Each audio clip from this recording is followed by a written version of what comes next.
This week's episode comes with 2 Gabs, several mic drop moments, and the questions that we all need to be asking ourselves. Without any guarantee, do we still want to do this thing? Even going back and editing this episode, I have chills at the conversations that Gabs and I had, and I'm really excited for you to have this moment to just check in with yourself, check in with your business, and figure out, is this really what you still want to be doing? Let's go. This is Overwhelmed and Over It, where success doesn't cost you your sanity. I'm your host, Gabs, and I bring you 10-ish minutes of real founder stories and real solutions without any fluff, so that way you can build a business without burning yourself out. I am super excited for today's guest because 1, we share a name, and that just means that we're both freaking incredible. But 2, I'm crossing the pond this time with the podcast, and I'm so excited to learn from you. Do you want to introduce yourself to the Overwhelmed and Over It audience so we can all get to know why I love you so much? Well, hi, I am Gabrielle Ferguson and I am an executive coach in London in the UK. So bringing the accent from across the pond. I think our story of being able to build a friendship and just business friends and doing this business life together is a huge testament to not doing entrepreneurship alone, which is something I absolutely tried to do in the beginning. And I'm glad that I'm not doing it alone anymore. What about you, Gabrielle? When you got started, what was the beginning of your founder journey? I mean, in terms of that beginning, that founder story, I was going to say, how long do we have? Because there's so many different versions of the story, short, medium, I would say the thinking that really kickstarted me is kind of 2 things. And I went kind of solo for the large part of it. So the first thing that really got me thinking about, do I want to continue on this in-house career within human resources and talent development, climbing the ladder as I had done my whole life? And I was in some kind of training, and they asked the question, when it comes to a working day, what's the kind of ingredient that makes for a good day? What does a good day look like in corporate life? What's the thing that you're doing that makes it a good day? And I could write my answer like that, super quick.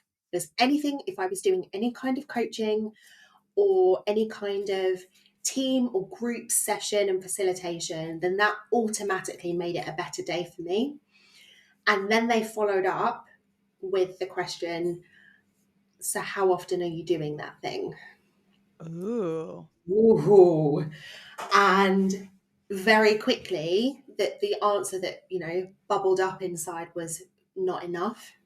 As I got more and more senior, the opportunity to do that hands-on, in person or virtual, but really doing the work that I loved was getting further and further away the more senior that I got. Because now I wasn't doing the stuff necessarily, I was running the programs and making packs for the SLT and all those kind of things, all the things that happen in corporate life to get things done, to get things off the ground and get them moving. But I was getting further away from that. And so that was a bit of a wake up call. And I realised I was just bumping up against the director of level. That would have been my next step. That's what I was getting headhunted for every 5 minutes. And I thought, if that's what it feels like here, will that be exacerbated there? Will that only increase that distance away from what I really love doing? And I knew that the answer was yes, because I know lots of lovely people that operate at those levels, and that's what they tell me. So that was kind of the first part. And then the second part was, I know that you've shared some of your story on the podcast, personal life stuff, like personal loss. Stuff happens, right? You lose people, and I had experienced that, and I'd experienced quite a lot of ill health around me. And I lost a friend that was very dear to me, passed away very suddenly and very unexpectedly. And that really shook me to my core. And so when I put the 2 things together, I just had this urge of give it a go. like live for now. And I knew that if I didn't try, I would regret it. And there was no better time to try than it'd be 3 years over the summer. You know, no dependents or anything yet, and a very supportive partner. And I was like, I've got to give it a go now. So that's the story of how I got started. And then really my year one strategy, it's not much of a strategy, it's a strategy that you could write on the back of a post-it, was basically say yes. Just say yes. Whatever comes across your, unless it's something I absolutely have no interest in doing, say yes and try things out. Try out different clients, different consultancies. I did some work for some consultants. I did all different kinds of projects. You know, they throw lots of different things at you. So I had a lot of variety. And that then gave me some data to go on to then make decisions for year two. Good. I really love this. And I really love that you remember the question they asked and then the follow-up question, because even now, I mean, I'm 5 years into my journey, and I think that's a question we should still be asking ourselves, because what I'm doing now in my entrepreneur journey is very different than what I was doing when I started 5 years ago.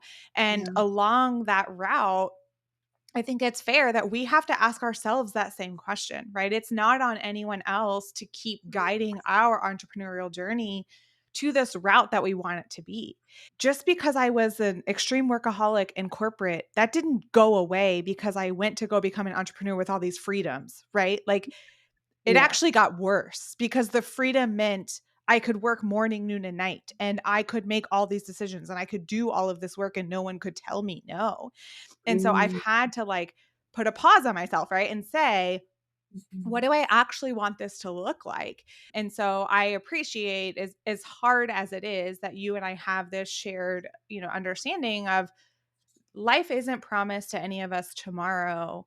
And we need to give ourselves that very vivid reminder to force ourselves back into, why did we even get on this journey in the first place? Definitely. And I think that goes just as much for people in corporate life as well. That, you know, I'm sure you're the same. The amount of people I know who've been in an industry or sector or area of work, I don't know, let's pick a random one, procurement. They fell into procurement because they got their first job at 23 and 20 years later they're still there. And have they ever really stopped to think, you know, is this my purpose to be, you know, VP of procurement? Maybe I want to do something else. We don't give ourselves that period of reflection that I think we need far more regularly than we give ourselves. If I can go back and talk to young Gabrielle, who is deciding to give this a go, what would I tell her? Especially because you had a year of yes, which I absolutely love as kind of your first year business strategy. What were some of those light bulb moments that you would go back and tell yourself, or that you took into the next couple of years of business with you? There's loads, but the standout one was actually before I left my last role. I was getting coaching. I was talking around the fact that I thought I maybe wanted to do this. And I had a lot of fear. I'd always worked in corporate life. I was doing the thing I'd always wanted to do. There's a lot of fear and a lot of uncertainty. It's very uncertain. And my relationship with uncertainty was very poor. I was a very certain individual. I liked routine and structure, and I thrived in that, and the parameters and knowing what was expected of me. So I remember my coach at the time, and she's still my coach now, saying to me, what is it that's really scaring you? Like, close your eyes, have a deep breath. What is it that's really scaring you about making that decision and doing your own thing? Started freelancing, right? And I did as she said.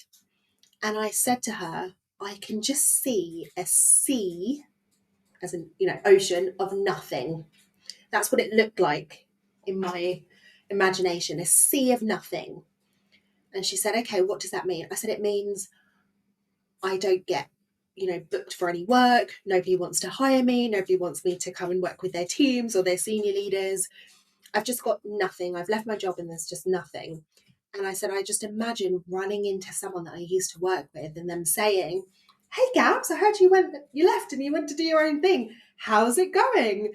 And me saying, I've got nothing. There's nothing happening. I've got nothing Mm. to report.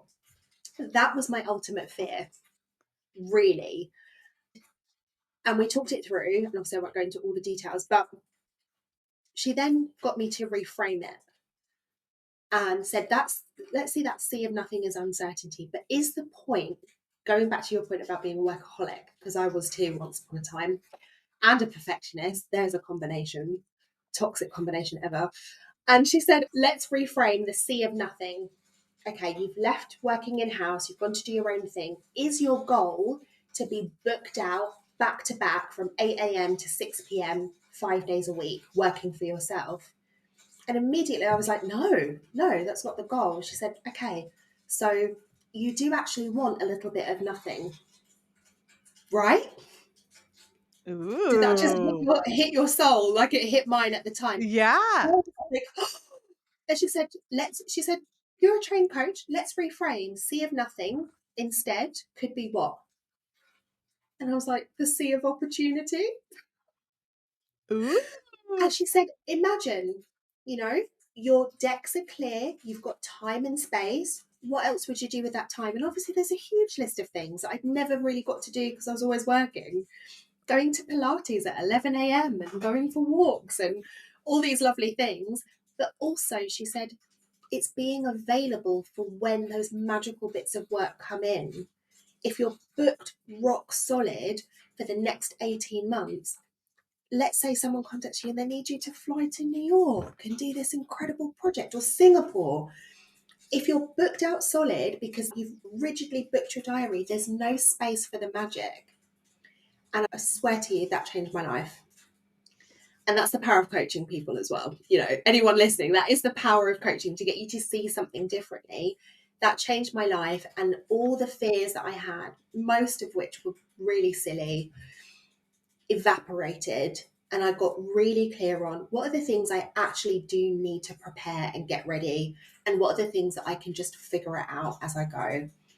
And the list of things that I actually had to do was really small. I Mm. had made it this huge list of things that I must have it all figured out. I must have all the answers.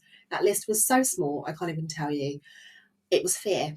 It was just fear hiding behind all these lovely labels and excuses. And I was like, no, I really want to do this. I'm just scared. And so that reframe from the sea of nothing to the sea of opportunity changed the game for me. And I'm, Oh my you know, gosh. yeah, I think about it all the time. And it's Oh, a sea for everyone, you yeah. know? There's more than enough work in this world for everybody. There just And is. Yeah. I think back, like all of the guests that I've had on the show and all of the conversations that I have with other founders is our fears are all a little bit different. We all have different things. I resonate a lot when you were, talking about like you needed to know certainty, like your relationship with uncertainty wasn't healthy, and I had a lot of that as well. But for other people it's different, and that's fine. But I've had so many people that when we really boil it down, it's this list. We kept looking for a checklist, a project plan, 10 things you have to do to be a successful entrepreneur. And it's like, sure, I mean, I could go make something tomorrow, right? I could make something and throw it out there. But the reality is it's different for each one of us. And the truth is you have to start. Like that's it, right? Like you have to put one foot in front of the other and you have to start. So I love that, like, even 3 years later, you're looking back and you're like, that still was the moment. That was the light bulb. And it's something so tangible that you can continue to go back to over and over because people see, and I'm going to put this in quotations, successful entrepreneurs, because whatever Mhm. the hell that even means, because it's success is different for all of us, and think we don't have fears anymore, or that we aren't scared, or that it isn't hard, or that we still don't feel like we don't know what we're doing. And it's like, Mhm. I'm telling you right now, every day I do something I've never done before. Yeah. But I've decided that's fun. That's the fun part of this game, is that every day I'm trying something new. I just want to pick up on a word that you said there. You decided. It is a decision. Mm, It's a decision to see something as scary, therefore I'm not going to do it and it's off-putting, or scary and I'm going to figure out how to do it, or yeah, who the hell knows what's going to happen? If I open that door, I say yes to that project, I guess we'll see. And it really is it's that whole growth versus fixed mindset, abundance versus scarcity, whatever you want to call it. It's all the same thing. It is, how do you decide to approach these things when they come? Because they will come. And I think running your own business, being an entrepreneur, whether you're doing that on the side, full time, it is a lot of new. And Yeah. so things will feel more challenging the first couple of times because you've never done it before. And you have to be really steadfast, committing to your own learning and seeing something through, because you'll probably stop and start and fail and succeed a million times. But, and going back to your point about the list, I think people not only want a list of all the stuff I need to do or have ready, what they really want, what they think the list will give them, is a guarantee. That's what people are searching for. I want a guarantee. If I do this, then this, then this, then A, then B, then C, then D, I will definitely make the money that I need, and I'll definitely have clients, and I'll definitely go viral on Instagram, and I'll definitely, whatever the thing is. And it's accepting there are no guarantees with any of it. So do you still want to do it? Yeah. Oh, And that's the decision. that's it. Mic drop. We're done. There are no guarantees. Do you still want to do it? There's no, but I think, I wish it's almost like you had to sit down with someone and say, there are no guarantees. Do you still want to go ahead? Because it's like anything. It's like any relationship, when you get married, you say the vows till death do us part, but really there's no guarantee. So do you still want to do it? Are you still going to jump in face forward and with both feet? Or are you hesitating and going to go around the houses for another 2, 3, 10, 17 years? Are you prepared to just give it a go and to keep going when it feels like it's not working? Are you prepared to keep learning even when it feels really difficult? Are you prepared to do that? And do you have the patience to do that? I think that's the biggest thing. And I know, as someone that has been impatient my entire life, I mean, Gabs, I was born early. I was born 2 weeks early. So it started from the beginning. Like, I set the tone at the very beginning. Oh, I was ready. I was like, come on, let's get on with this one. This life thing, I was born 2 weeks early. I've been born impatient. It's like a running joke in the family. But my patience around my business comes from my passion and my sense of purpose. I don't know how long it's going to take me to hit 6 figures. I don't know how long it's going to take me till I have a New York Times selling, book and an amazing podcast and all the things that are in my head of doing. I don't know how long it's going to take me, but I'm pretty sure it will happen, because I'm not going to stop. I'm going to keep going until it happens. So it has to come from the passion around what you do and how you do it, and really being aligned with that sense of purpose, rather than, I think often when people want the guarantee, they're chasing the money. I want a guarantee because I need the money. I need this to earn a certain amount. Listen, we all have bills. We all have mortgages. Trust me. Yeah. We all have savings accounts that go up and they go down, right? When you have to pay your tax bill, that savings account goes up and it goes down. There's no guarantees. Do you still want to do it? Oh, Gabs, Two I don't cents. think we can end on a better note, because I just think that's the question that we all need to ask ourselves. When we go to launch something new, whether it's a new offer, a new service, a new business, a new partnership, a new whatever, I think that's the question we have to ask ourselves. I'm so glad we got to do this. Thank you for letting me hold space for you and your story. And I cannot wait for our audience to hear more about you. And I'll make sure all your links are in the show notes. That way they can connect with you too. Appreciate it. Thank you so much. Thanks, Gab. That's all for this week's episode of Overwhelmed and Over It. I know being a founder can feel lonely, but you don't have to figure it all out by yourself. If you're craving real talk with other entrepreneurs who get exactly what you're going through, join us in the Brave Starts monthly Q&A circle. It's our judgment-free zone where no question is too basic, too messy, because trust me, we've all been there. You can grab your free spot at thebravestart.com. And please make sure we're connected on LinkedIn. I share daily reminders that the entrepreneurship roller coaster is totally normal. You're not the only one feeling overwhelmed. I'm your host, Gabs, and until next week, remember, building a business is hard enough. Let's not make it harder by doing it alone. I'll catch you in the next episode.